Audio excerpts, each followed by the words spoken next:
લોકો એમના પુસ્તકોનું જ જ્ઞાન હોવું જોઈએ, સિલેબસનું જ્ઞાન હોવું જોઈએ, મોબાઈલનો જે વધુ પડતો ઉપયોગ હોય એને ઓછો કરવો જોઈએ, ટીવી ન જોવું જોઈએ, મોબાઈલનો ઉપયોગ ન કરવો જોઈએ, અને બીજી પ્રવૃત્તિમાં આપણે ઓછો સમય આપીને આપણે આપણા અભ્યાસને પૂર્ણ રીતે તૈયારી કરવી જોઈએ અને એક્સ્ટ્રા તૈયારી પણ કરવી જોઈએ, કારણ કે અત્યારે એમની પાસે સમય છે. બરાબર છે. તો હવે મારા ખ્યાલથી 2 કે 2.5 મહિના જેવું બાકી રહી ગયું છે એ લોકોનું, અને જે લોકો આ ભણવા જઈ રહ્યા છે છોકરાઓ, તો એને એના ગોલ તરફ વધારે, એના લક્ષ્ય તરફ વધારે ધ્યાન આપવું જોઈએ ને, એવું ને? હા, વિદ્યાર્થીઓએ આપવું જોઈએ અને શિક્ષકોએ આપવું જોઈએ. એવું નથી કે પોતાની સ્કૂલનું સારું રિઝલ્ટ લાવવા માટે થઈને ચોરી કરાવી કે પુસ્તકો આપી દેવા ને પુસ્તકોમાંથી જોઈને લખવું, એ પ્રવૃત્તિ ન અપનાવી જોઈએ. પણ વિદ્યાર્થીઓ જે સબ્જેક્ટમાં નબળા છે એ સબ્જેક્ટનો એક્સ્ટ્રા ટાઈમ આપવો જોઈએ. અત્યાર સુધીમાં સિલેબસ લગભગ પૂરો થઈ ગયો હોય, અભ્યાસ તો પૂરો થઈ ગયો હોય લગભગ બધા વિષયનો, તો જેટલું બને એટલું પુનરાવર્તન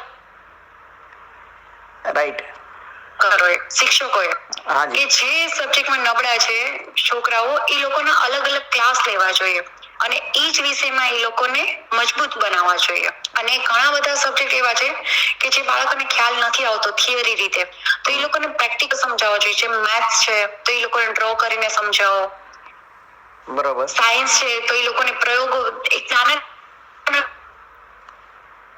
એમને તમે સમજાવો, પ્રેક્ટિકલી તમે સમજાવી શકો છો. શિક્ષકો દરેક સમજાવી શકે છે, પણ એટલે શિક્ષકોએ વધારે ધ્યાન આપવાની જરૂર છે અને એક્સ્ટ્રા ક્લાસ લેવાની જરૂર છે શિક્ષકોએ.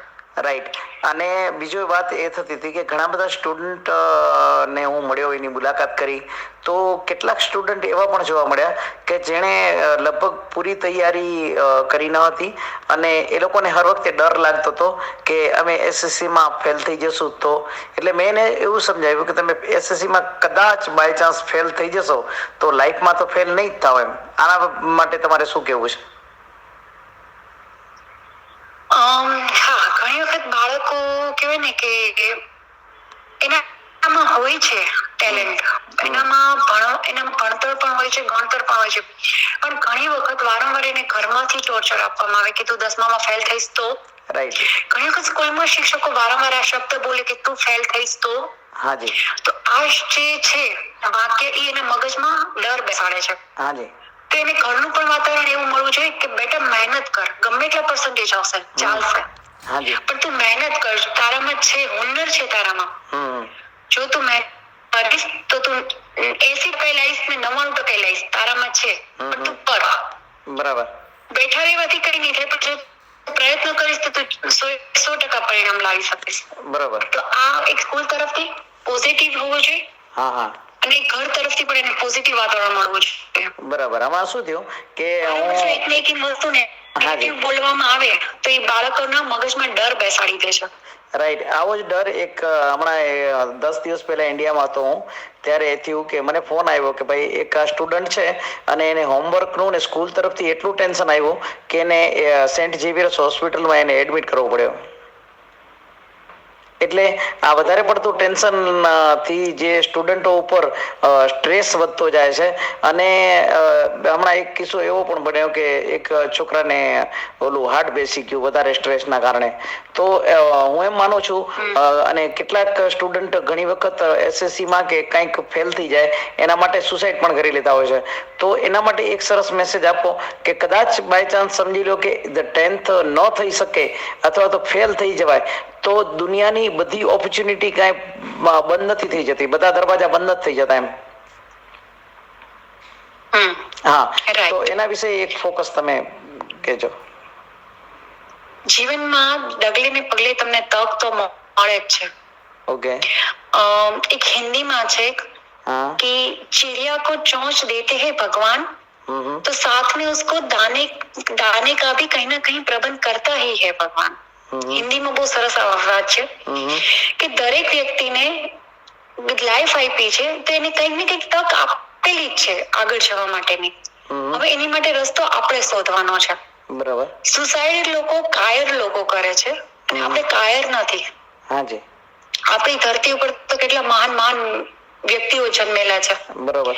કે જે લોકોના પોતાના સંઘર્ષમાં જેનાથી એ લોકોએ પોતાની તકદીરો ચમકાવેલી છે. હાજી. તો સુસાઇડ તો ન જ કરવું જોઈએ, હમ. કારણ કે લાઈફમાં ઘણા બધા રસ્તાઓ છે. હા હા બરોબર. હા, એટલે પછી મેં એને સમજાવ્યું કે ઘણી બધી ઓપોર્ચ્યુનિટી એના દરવાજા ખુલ્લા હોય છે. કારણ કે કેટલાક મહાનુભાવોની વાત કરું તો સચિન તેંડુલકર 10th માં ફેલ થઈ ગયા હતા, બરાબર, પણ જ્યારે એટલે એણે પોતાની લાઈફને વેલ્યુબલ બનાવી તો 10th ની અંદર એક પાઠ સચિન તેંડુલકરનો જ છે. એટલે એવું નથી, 10th એટલું કોઈ હાર્ડ નથી. તમે 9th 8th 9th ની જેમ એક્ઝામ આપો છો ને, 8મા 9મા ની જેમ એક્ઝામ આપો છો એમ જ 10મા ની એક્ઝામ આપવાની છે, પણ તમારો નંબર અધર સ્કૂલમાં આવશે, બીજી સ્કૂલમાં આવશે. તો એના માટે કોઈ ટેન્શન નથી લેવાનું. તમે બિંદાસ એક્ઝામ આપો. તમે જેમ 8મા 9મા એક્ઝામ આપો એમ જ 10મા એક્ઝામ આપો. કોઈ જ ટેન્શન લેવાની જરૂર નથી.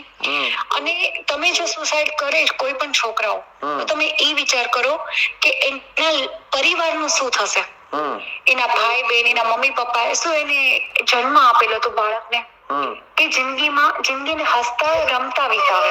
હાજી હાજી. જ્ઞાન સાથે ગમ્મત મેળવે. હાજી. જ્ઞાન સાથે તો આપણે થોડી સમયની અભાવ છે એટલા માટે આપણે એક પાર્ટ એક અહીંયા કરીને બનાવીએ અને આવી રીતના આપણે આખી સિરીઝ બનાવશું અને આખી સિરીઝમાં આપણે સ્ટુડન્ટોને અહીંયાથી ગાઈડ આપતા રહીશું. તો તમે જે સહયોગ કર્યો એના બદલ ખૂબ ખૂબ આભાર તમારો. Thank you so much. તો આવી રીતે જે એક એજ્યુકેટેડ વ્યક્તિ હતી એના સાથેનો મારો સંવાદ. અને વિદ્યાર્થીઓ, તમારા માટે ખાસ એક આ નવી સિરીઝ હું ચાલુ કરી રહ્યો છું.